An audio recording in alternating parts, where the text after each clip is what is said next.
नमस्कार दोस्तों, कैसे हैं आप सब। शॉर्ट ग्लांस में आप सभी का फिर से स्वागत है।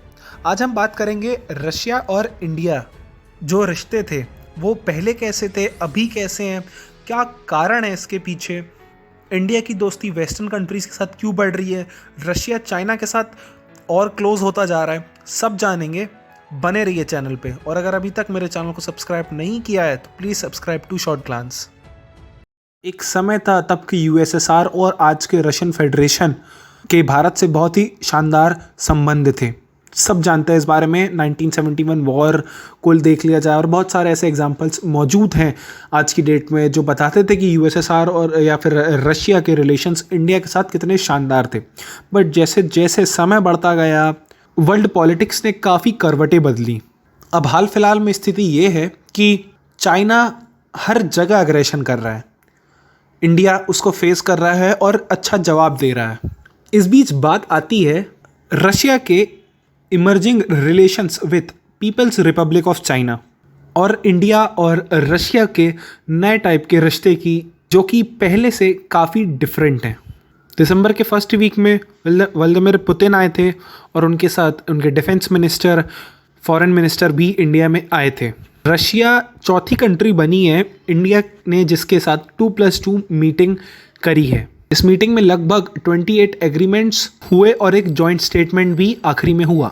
मिलिट्री कॉरपोरेशन पे काफ़ी बात हुई इस समिट में और इंडिया ने काफ़ी ओपनली शेयर किया कि अग्रेशन हमें फेस करना पड़ रहा है अपने वेस्ट में। चाइना का डायरेक्टली नाम नहीं लिया था बट एक बात क्लियर कर दी। पुतिन ने भी बहुत सारे विजिट्स छोड़े थे इसके पहले, बट वो इंडिया में ज़रूर आए थे। और इसके बाद 2022 बीजिंग विंटर ओलंपिक में रशिया के प्रेसिडेंट खुद जाएंगे। तो इस चीज़ से आप समझ सकते हैं कि रशिया और चाइना के टाइज काफ़ी स्ट्रॉन्ग होते जा रहे हैं, क्योंकि रशिया के पास कोई ऑप्शन बचा नहीं है आज की डेट में।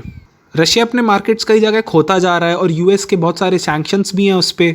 और एक तरफ इंडिया क्वाड ज्वाइन कर रहा है, वेस्ट के साथ अपनी पार्टनरशिप स्ट्रॉन्ग कर रहा है। इंडो पैसिफिक से भी रशिया को खासा कुछ प्रॉब्लम है, क्योंकि रशिया उसे एशिया पैसिफिक बुलाना ज़्यादा पसंद करता है।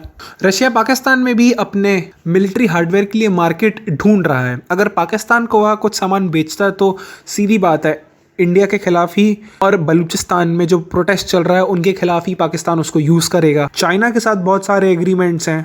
30 ईयर का एनर्जी सिक्योरिटी एग्रीमेंट है दोनों के बीच में, जिसमें एक 8000 किलोमीटर लंबी gas pipeline Siberia to China शामिल है। इसमें यूएस के सैंक्शंस के कारण रशियन इकोनॉमी काफ़ी सिकुड़ गई है। और अभी यूक्रेन में भी जो कॉन्फ्लिक्ट चल रहा है यूक्रेन रशियन बॉर्डर पे, उस चक्कर में भी बहुत सारे सैंक्शंस की तलवार और लटक रही है।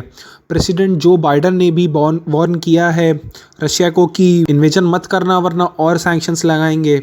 यूएस का भी एक बात समझ में नहीं आती, उनकी जो सैंक्शंस की पॉलिसी है वो काफ़ी हार्मफुल है कई एस्पेक्ट्स में। कई कंट्री सैंक्शंस के कारण सीधा यूएस ने चाइना को थमा दी है एक प्रकार से। अभी तो जो S-400 डील हुई थी उसके हिसाब से भी यूएस में प्रावधान है कि उन्होंने रशियन डिफेंस आइटम परचेज किया है तो इंडिया पे भी सैंक्शंस लगने चाहिए। बट मैंने कई सारी रिपोर्ट्स पढ़ी हैं, वहाँ लोकल लेवल पे भी काफ़ी डिमांड है, भाई इंडिया पे सैंक्शंस मत लगा देना। और सही बात है, अगर इंडिया पे भी सैंक्शंस लगाएगा यूएस तो फिर दोनों के रिश्तों में थोड़ी बहुत तल्खी तो आएगी, बट ऐसा शायद करेगा नहीं यूएस। और एक बात तो है साफ साफ हम सबको पता है कि अगर फ्यूचर में कोई स्मॉल स्केल अगर वॉर होती है इंडिया और चाइना के बीच में, तो रशिया तो कोई मेरे ख्याल से मिलिट्री सपोर्ट भेजने नहीं वाला, क्योंकि रशिया का एक अलग ही लेवल का रिश्ता चल रहा है चाइना से आज की डेट पे। यूएस ना का कोई ना कोई हेल्प की पेशकश ज़रूर करे और in the future US India के टाइज मिलिट्री लेवल पे भी काफ़ी बढ़ने वाले हैं। डोनाल्ड ट्रंप के टाइम दोनों कंट्रीज़ ने लेमुआ कॉमकासा साइन करा था। इन सारे एग्रीमेंट से इंडिया को काफ़ी मदद मिल जाती है। अब जैसे कि इंडिया को ही अपनी सबमरीन्स में, शिप्स में जापान वाटर के पास, इंडो पैसिफिक के पास अगर कहीं फिलिंग करानी है, फ्यूल रिफिलिंग करानी है, तो वहाँ यूएस के बेसिस का इस्तेमाल करके इंडिया रिफ्यूलिंग करा सकता है। अच्छी प्रोसेस है, आरामदायक प्रोसेस है, काफ़ी है। एक वेल नोन फैक्ट ये होता है कि अगर किसी भी कंट्री को अपने साथ हमेशा रखना है, अच्छे संबंध बनाने हैं, तो एक सिंपल सीधी बात है उस कंट्री के साथ ट्रेड बढ़ा दिया जाए। अभी इंडिया और रशिया का ट्रेड बहुत ख़राब है। $10 बिलियन से भी कम हो चुका है हमारा ट्रेड रशिया के साथ। रशिया का मेन ट्रेडिंग पार्टनर चाइना है। दोनों कंट्रीज के बीच में लगभग 104 बिलियन यूएस डॉलर का इंपोर्ट एक्सपोर्ट होता है। दोनों कंट्रीज को मिलके अपने ट्रेड को काफ़ी बढ़ाना पड़ेगा। अभी हाल ही में जब पुतिन साहब आए थे विजिट पे इंडिया में, तो हम दोनों ने रेलॉस एग्रीमेंट साइन किया था, रेसिप्रोकल एक्सचेंज ऑफ लॉजिस्टिक्स। वही यूएस के साथ जैसे हमने साइन करे थे ना, हम उनके मिलिट्री बेसिस पे अपने नेवल शिप्स की रिफ्यूलिंग, सर्विसिंग, मेंटेनेंस या एयरक्राफ्ट्स की सर्विसिंग, रिफ्यूलिंग, मेंटेनेंस करा सकते थे, तो वैसा रशिया के साथ भी हमने साइन करा था। रशिया के मेन मिलिट्री बेसिस ज़्यादातर सेंट्रल एशियन कंट्रीज़ के आसपास हैं और कुछ अफ्रीकन कॉन्टिनेंट में, तो काफ़ी हेल्पफुल होगा वो इंडियन आर्मी के लिए, इंडियन नेवी के लिए।